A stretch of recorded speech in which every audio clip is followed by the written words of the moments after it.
जबलपुर शहर में स्थित एमपी की सबसे बड़ी निर्माणाधीन रिंग रोड पर बड़ा हादसा हो गया। बता दें कि बीती रात ये हादसा हुआ है। 60 फीट की ऊंचाई पर शटरिंग के काम के दौरान सेंटरिंग का बैलेंस बिगड़ने से 3 मजदूर गिरकर कंक्रीट के मलबे में दब गए। काम कर रहे साथी मजदूरों ने उन्हें मलबे से बाहर निकाला। तब तक एक युवक की मौत हो चुकी थी, जबकि 2 मजदूरों को गंभीर हालत में मेडिकल अस्पताल में भर्ती कराया गया है। जानकारी के मुताबिक अभी तक दोनों की हालत नाजुक बनी हुई है। चिकित्सक उनके गहन इलाज में जुटे हुए हैं। ये हमें जानकारी हुई शाम को 7 बजे करीब में कि ऐसी बात है, साइड पे हुआ है। वो में लोकल और कंक्रीट करते वक्त ये हादसा हुआ सर। कंक्रीट कहाँ पर हादसा हुआ और किस तरह का हुआ है? ये कंक्रीट हो रहा था उस समय। पियर टेबल का कंक्रीट कर रहे थे हम लोग, उसके समय हुआ है सर। कुछ मजदूर भी दब गए थे। मजदूर के दबे नहीं थे, बस थोड़ा चोट आया उनको। हाँ, किसी की डेथ की बात नहीं थी। डेथ की बात अभी हम जब आए तो हमको उसका कोई आइडिया नहीं था, हमें बताया नहीं। हम लोग किस तरह का काम चल रहा है यहाँ पर? अब ये जो सामान वामान बिखरा पड़ा उसको हटाया जा रहा है साइड से। आपका नाम बताइए। मेरा अनूप सिंह नाम है सर। एनएससी कंपनी जो रिंग रोड के एक हिस्से पर काम कर रही है, उनकी ललपुर के पास में पिलर पर जो सेंटिंग रहती है, ब्रिज का जो पिलर रहता है उसकी सेंटिंग नेग्लिजेंस की वजह से खुल जाने से उसमें एक बंगाल कोलकाता का एक कर्मचारी लेबर है, उसकी मृत्यु हुई है, उसकी डेथ हो गई है, जो कि बहुत दुखद घटना है। साथ में 2 लोग और घायल हुए हैं, जिनको तत्काल उपचार हेतु मेडिकल रवाना किया गया है। इस एनएससी कंपनी की पूर्व में भी शिकायतें प्राप्त हुई हैं। कार्य के दौरान इन्होंने छोटे-छोटे नेग्लिजेंस दिखाई हैं। इनको रोड को हमेशा हर जगह मोटरेबल कंडीशन में रखना है, जो उनके टेंडर की शर्तों में शामिल रहता है, उनके स्कोप ऑफ वर्क में भी रहता है, लेकिन इनके द्वारा इन सारी बातों को हमेशा नज़रअंदाज करता रहे हैं। मेरे द्वारा भी इनको 1-2 बार पूर्व में सूचना दी गई है, मगर इन्होंने गंभीर लापरवाही बरती है। इनके साइट इंजीनियर हों, इनके सेफ्टी ऑफिसर हों, इनके प्रोजेक्ट मैनेजर हों, ये तो मुझे लगता है प्राइमा फेसी नेग्लिजेंस के लिए दोषी प्रतीत होते हैं।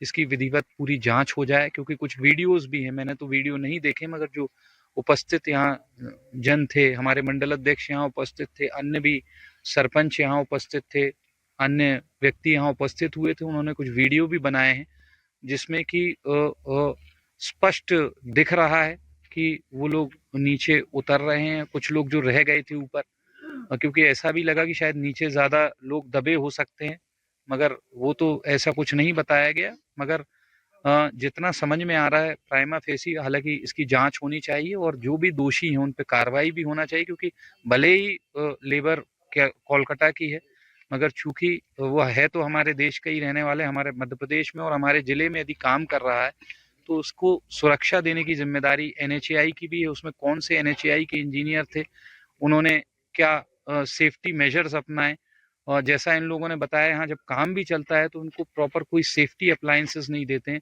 कोई भी वहाँ जाए, यदि हम भी वहाँ जा रहे हैं तो हमको भी एज अ विजिटर भी हमारे को पूरे सेफ्टी मेजर्स या सेफ्टी इक्विपमेंट्स अप्लायंसेस देना चाहिए, और इनको ये सारी बातें इनको चेक करना चाहिए। मुझे लगता है कि चाहे एनएचएआई हो और चाहे ये कंपनी के कर्मचारी हों, ये प्रथम दृष्टया तो मुझे लगता है कि नेग्लिजेंस के दोषी होने पे उसके तहत कार्रवाई होना चाहिए, और उस व्यक्ति को भी बीओसी डब्ल्यू के जो नॉर्म्स हैं उसके हिसाब से कॉम्पनसेशन मिलना चाहिए। Building and other construction materials act के तहत जो कॉम्पनसेशन बनता है वो अच्छा खासा कॉम्पनसेशन बनता है। वो डिपेंड करता है कि उसके परिवार की क्या स्थिति है, वो किस उम्र का व्यक्ति है। तो इस सारी बातों को ध्यान में रखते हुए ऐसा जो कंपनी के वहाँ कर्मचारी मौजूद थे उन्होंने बताया कि इंश्योरेंस कवर था उसका।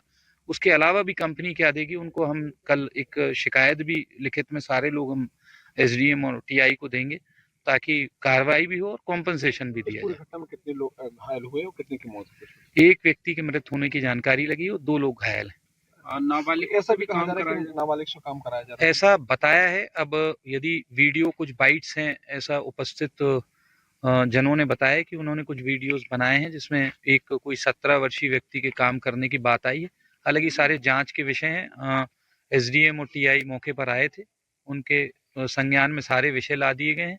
कल हम सारी चीज उनको लिखित में देंगे, उसके आधार पर फिर आगे कार्रवाई होगी। जबलपुर का जो रिंग रोड बन रहा है उसमें ललपुर गांव में नब्दा जी का एक ब्रिज बन रहा है, उसका जो पिलर खड़ा किया जा रहा था और उस पर सेंटरिंग लगाई गई थी। उस पर फिर आज कंक्रीटिंग का काम हो रहा था और अचानक से एक तरफ का जो सेंटरिंग है वो कोलैप्स हो गई। उसमें ऊपर 22 मजदूर काम कर रहे थे। उस 22 मजदूरों में से 3 मजदूर नीचे गिर गए। 3 में से एक मजदूर जो मुरसलेम SK उसका नाम था, जो कि खामेर जिला मुर्शिदाबाद पश्चिम बंगाल का रहने वाला था, उसकी डेथ हो गई है दुर्भाग्य से। और 2 मजदूर और एक उसी का भाई जो मृतक है उसका भाई, और एक और है छत्तीसगढ़ का। 2 व्यक्ति घायल हैं, उनके हाथ और पैरों में फ्रैक्चर है ऐसा बताया गया है और उनको मेडिकल हॉस्पिटल में भर्ती कराया गया है। प्रथम दृष्टया किस तरह से लापरवाही? NKC कंपनी इसका काम कर रही है। निश्चित रूप से नेग्लिजेंसी तो है ही, जब जो है कोई सेंटरिंग रही 90 लगभग 90 फीट ऊपर से मजदूर गिरे हैं और बाकी सौभाग्य ये कह सकते हैं कि बाकी मजदूर बच गए, बाकी नहीं गिर पाए, वो दूसरी तरफ खड़े थे। लेकिन जो सेंटरिंग गिरी है तो वो कंपनी की जो है लापरवाही है, जो साइट इंजीनियर थे उनकी भी लापरवाही है और NHAI का ये काम चल रहा है। एक बात सामने और आ रही है कि जो नाबालिग है उनसे काम कराने की बात सामने आ रही है। अभी जब हम मौके पर गए थे तो लोगों ने बताया कि एक व्यक्ति जो मजदूर ऊपर चढ़ा हुआ था, उसकी उम्र 17 वर्ष बताई गई है। तो हम अब इसके जांच का विषय है, उसके डॉक्यूमेंट देखेंगे और पता करेंगे। अगर वो है तो उस पर जो है लेबर एक्ट के अंतर्गत जो है उस पर कार्रवाई करेंगे। आपके राज्य की खबरें, आपके शहर की खबरें सबसे पहले जानने के लिए देखते रहें अमर उजाला। चैनल को सब्सक्राइब जरूर कर लें और पाएं हर अपडेट।